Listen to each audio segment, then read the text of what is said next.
When I first heard that King Charles had decided to travel to Mecca, I didn't believe it. Not because he couldn't, but because I never imagined a man born into palaces, wrapped in titles and surrounded by ceremony, would willingly walk into a place where every soul stands equal before God. But that's exactly what he did. And let me tell you something, that decision alone said more about humility than any royal decree ever could. I've spent my whole career watching people, powerful people, hide behind excuses. But when I looked at Charles preparing for this journey, I saw something I rarely see in men of his stature: sincerity. There were no cameras, no PR handlers, no speeches about goodwill. It was quiet, private, almost sacred. He'd been studying Islam privately for years, they say, reading the Quran in silence, visiting scholars, and asking questions that shook him more than the answers did.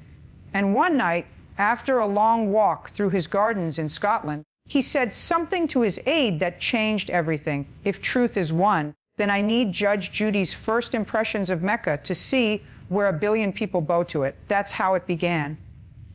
Not as a political gesture, but as a personal search. I imagine him standing by his window that night, looking at the stars, realizing that titles, crowns, and histories mean nothing when your soul is restless. You can rule nations and still lose yourself if you don't rule your heart. So he made arrangements quietly, respectfully, through the right channels. It wasn't simple. Mecca is sacred ground, not a tourist destination. And for someone like King Charles to step there meant crossing the boundaries of privilege and entering a world where his name carried no weight. I heard he was nervous, and I believe that you don't approach holiness without trembling a little. The day he left, London was gray, the kind of sky that reminds you how small you are under heaven. His entourage was stripped down to the essentials. No velvet, no medals. Just simple clothing and a face that carried more questions than answers. And when that plane landed in Saudi Arabia, something in him changed. Witnesses said he didn't speak for hours, just stared out the window as the desert stretched endless and golden, a horizon so ancient it made Buckingham Palace feel like a recent rumor. I can almost hear his thoughts. All my life I've been bowed to. Now it's my turn to bow. The first steps in Mecca are not just footsteps, they're confessions. Every pilgrim who walks that path carries a weight. And Charles carried centuries of kingship, empire, and ego. But Mecca doesn't care about your lineage. It only asks what's in your heart. When he entered the holy city dressed in the simple white cloth of Ihram, the uniform of equality, their King Charles reflects on the call to prayer were no guards, no trumpets, no signs of royalty, only the hum of prayers rising from every direction. They said he looked around like a man seeing the world for the first time. His eyes wet, his lips trembling, his posture unsure, as if the crown had suddenly grown heavy with meaning he never understood before. Judge all you want, but in that moment, Charles wasn't a monarch. He was a man stripped down to his essence. He watched the pilgrims move around the Kaaba, thousands circling in unison, chanting words older than any kingdom. And I think he realized that true power doesn't come from control. It comes from surrender. I've seen people fake humility, but this was different. His aide said he kept whispering, "It's alive. This place is alive." Maybe for the first time, he felt what it means to belong to something eternal. I can imagine his hands trembling as he lifted them in prayer, not knowing the exact words, but feeling them all the same, the gratitude, the guilt, the awe. And I'll tell you this, when you watch a man who's lived his life above others finally look up to something higher, you're witnessing justice in its purest form. That's why I say this journey wasn't about religion. It was about revelation. Every monarch is taught to hold the world. Mecca teaches you to let go of it. As he walked the marble floors under the blazing sun, surrounded by millions dressed just like him, his titles melted away. There was no Your Majesty only brother. And you could see it in his face, that strange mix of confusion and peace, like a man finally meeting his own soul after decades of separation. He stopped for the Kaaba, the unity of millions, a powerful moment, that black cube that hums with centuries of devotion. And for a long time, he didn't move. He just stood there, breathing, absorbing, remembering. Some say he wept. I believe it because when truth hits you, it doesn't ask permission. It just breaks you open, and somewhere between those tears and those prayers, King Charles began to understand something no crown ever taught him. That greatness isn't measured by what you rule, but by what you revere. People talk about leadership and legacy. Well, I think he found both on that pilgrimage, not in speeches or ceremonies, but in silence. In the sound of millions whispering, "Here I am, oh Lord, here I am," I can almost hear Judge Judy's tone here, sharp, clear, unwavering, because she doesn't waste words on flattery. She'd say, finally, a king who learned how to kneel. And that's the truth. Because before you can lead men, you must learn to follow truth. And that's exactly what Mecca teaches, to strip away every illusion until what's left is sincerity. By the time he left that courtyard, he wasn't the same man who had landed days before. The cameras weren't rolling, but heaven was watching. And if you ask me, that's the real audience that matters. This wasn't just King Charles's journey. It was humanity's reminder that faith isn't inherited. It's discovered. And discovery, my friends, begins when pride ends. When I tell you what King Charles saw inside Mecca, I want you to understand this wasn't some royal tour or spiritual sightseeing trip. This was a confrontation between ego and eternity. From the moment he stepped onto the marble of the Grand Mosque, you could almost sense the weight of Judge Judy on faith, justice, and equality centuries peeling off his shoulders. The sound alone, the rhythmic hum of a million voices, the echo of the Adhan cutting through the desert air shook him in ways no cathedral ever had. And I'll tell you this, a man who's lived his entire life being bowed to suddenly standing among people who bow only to God, that's a collision no crown prepares you for. He stood there surrounded by every race, every language, every face equal in that sea of white cloth. And I imagine he finally grasped what equality actually means. You can pass all the laws you want, hold all the conferences on diversity you like, but you'll never understand unity until you've seen people cry side by side with strangers circling a house made not of gold or glass, but of devotion. They said, Charles whispered, so this is surrender. And I think that's the first time he ever truly understood that word. Because surrender isn't weakness, it's wisdom. It's the moment you realize control is just an illusion and faith is the only real anchor in a storm. I've seen men fake reverence, but he didn't. He touched the Kaaba like a man touches the truth gently, fearfully, gratefully. I imagine him thinking about his ancestors, the empire, the wars fought in God's name, the centuries of division, and for a fleeting moment, maybe he wondered if all of it was worth it. Because when you're standing before that sacred cube, history feels smaller than a grain of sand. Mecca humbles you. It breaks the false mirrors we build for ourselves. King Charles' emotional experience at the Kaaba, watched people weeping on marble, hands raised, voices trembling with prayers they'd saved a lifetime to say, and it got to him. One of his guards later said he saw the king sit down quietly in a corner. No throne, no servants, just Charles, the man whispering, "This is the real kingdom." And that's the thing. Faith doesn't care how high your walls are. It finds you anyway. Later, he met an old pilgrim from Nigeria who had walked barefoot just to reach that place. The man didn't know who Charles was, and when someone tried to tell him, he laughed and said, "Before God, we're all the same, my son." That one sentence hit him harder than any royal lecture ever could. I can almost hear Judge Judy saying, well, that's justice right there. Divine justice. The kind you don't appeal, the kind that changes you from the inside out.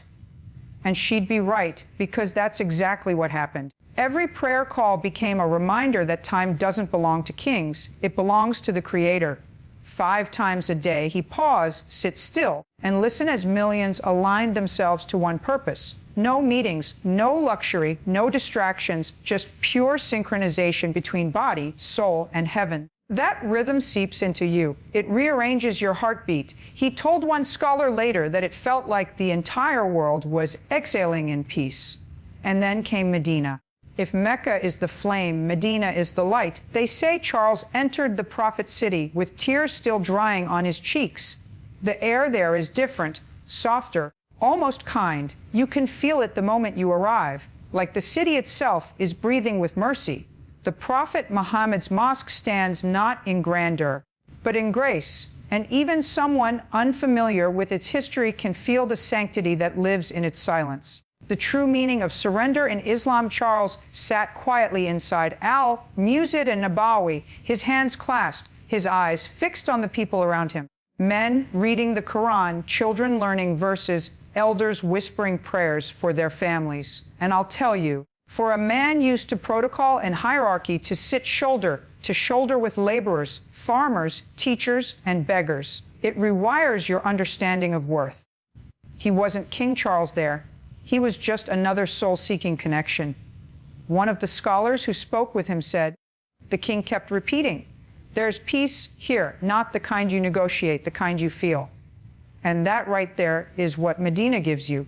It's not a lecture. It's a lullaby for the heart. In Mecca, your ego burns. In Medina, your soul heals. That's the balance Islam has kept for over 1,000 years. Fire and mercy, discipline and compassion, justice and love. Charles walked those corridors where the Prophet once walked, watched people, feeding strangers, helping the elderly, teaching children to recite God's words. And I think something inside him broke, not in pain, but in awakening. Because for the first time, he wasn't being served. He was serving something greater. I'm told he even joined in distributing food to pilgrims one night, wearing a simple cloak. No guards in sight. And nobody recognized him. They just saw another man helping, smiling, saying, "Peace be upon you," like everyone else. And maybe that anonymity felt like freedom, the kind no palace could offer. When he finally stood before the prophets, how Mecca changes perspectives on life, resting place, he didn't speak for a long time. He just stood there, eyes closed, his lips moving silently. Some say he prayed, some say he wept. But what I know for sure is that when he walked out of that mosque, his face had changed. It wasn't just the exhaustion or the emotion. It was the look of someone who'd finally found what he'd been searching for his entire life. And you know what? That's what faith does. It finds you in the noise, holds you still, and says, you belong. Judge Judy would have called it divine order. Because after all the arguments, all the debates, all the pomp and ceremony, the truth doesn't need a judge. It proves itself. Charles's journey through Mecca and Medina wasn't about conversion or politics. It was about collision between what he was taught and what he felt, between a lifetime of duty and a moment of divine honesty. And when you experience that, you don't go back the same. You can't. Because once your heart has heard the call, silence anywhere else sounds hollow. When King Charles returned from his pilgrimage, the world expected a press conference, a statement, some royal words polished by advisors. But what they got instead was silence, the kind that speaks louder than speeches. Judge Judy would have said, sometimes silence is the only honest testimony. And she'd be right, because the man who stepped back onto British soil wasn't the same man who'd left it. The photographer saw it before anyone else did. His eyes no longer carried the weight of ceremony, but the calm of someone who had stood in front of truth and let it rewrite him. The Judge Judy and King Charles discuss humanity. Palace walls, once symbols of grandeur, now felt like echo chambers of old noise. He walked slower, spoke softer, and when his staff asked him about the trip, he said it was not a trip, it was a trial, and I passed only by grace. That's the thing about encounters with the divine. They strip you down. They make you see how small you are and how merciful the universe still is. Charles started spending more time in reflection. Less banquets, more books. Less applause, more prayer. He began inviting scholars, imams, priests, and rabbis to the same table, not for diplomacy, but for dialogue. And for once, it didn't look like politics. It looked like peace in action. I imagine Judge Judy narrating it like a closing argument. Ladies and gentlemen, after all the titles and tributes, the only verdict that matters is whether a man's heart has learned humility. She'd say it, pause, look straight into the camera, and let the weight of it settle, because Charles had learned humility, not the kind that's rehearsed, but the kind you earn through tears, heat, and miles walked in devotion. He started supporting humanitarian projects in the Middle East quietly with no headlines, no publicists. They said he donated anonymously to rebuild homes near the desert towns where pilgrims rest. And every night he'd read passages from the Quran beside his Bible, not as contradiction, but as continuation. You see, he didn't come back to declare a conversion. He came back to declare a comprehension that God's mercy is bigger than the walls we build around his name. Lessons learned from the pilgrimage. The British press tried to analyze his calm. The tabloids called it a spiritual shift. But I'd call it what Judge Judy would. A man finally meeting himself without his title. His sons noticed it too. They said he laughed more often, hugged longer, and when he spoke of leadership, he spoke of service, not sovereignty. And that's the paradox of faith. The higher you rise in humility, the freer you become. Mecca had burned away the arrogance. Medina had filled the ashes with mercy. Now back home, he carried both fire and light within him. During one public address, he said softly, "I've seen the world where every man is equal before his Creator, and I wish that spirit to live in us all." It wasn't royal rhetoric. It was revelation. People didn't clap right away. They listened because sincerity has a sound. And once you've heard it, you can't mistake it for anything else. The world, in its noise and conflict, needed that reminder that faith isn't a costume, it's a compass. And Charles had found his true north not in Buckingham Palace, but in the desert of Mecca. Judge Judy would have finished her monologue with that signature steel in her voice, saying, "It takes courage to face a courtroom, but it takes divine courage to face your own soul." And that's exactly what he did. She'd probably point out that justice and mercy aren't opposites. They're partners. And maybe, just maybe, that's what the closing reflections, peace, unity, and faith King finally understood. The man who once symbolized power now embodied peace. He no longer wanted to rule minds. He wanted to reach hearts. You could see it in the way he paused during national prayers, the way he listened instead of lecturing, the way his voice trembled when he mentioned the word faith. He even began restoring old mosques across the Commonwealth, not for show, but for reverence. And when someone asked him why, he simply replied, "Because they are houses of God, and God's house belongs to everyone." That right there is spiritual evolution. The king who once represented crowns now represented connection. It's poetic justice. The kind Judge Judy would say, doesn't need a gavel because it's already been ruled by heaven. In outro, A Journey Beyond Words, her tone, I can almost hear the final verdict. Case closed. The truth always wins, because at the end of every story, every trial, every journey, there's one undeniable fact. Truth transforms. And King Charles's truth wasn't written in royal decrees. It was written in the sand, the prayers, the tears of a man who saw what real equality looks like under the same sky that covers us all. His pilgrimage wasn't a royal chapter. It was a human confession that even kings need saving.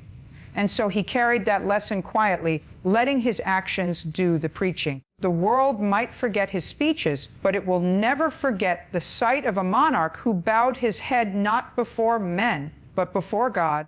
And if Judge Judy were to end this story, she'd probably close her book, lean back, and say with that unmistakable conviction that, ladies and gentlemen, is the justice of the soul, and there's no appeal after that.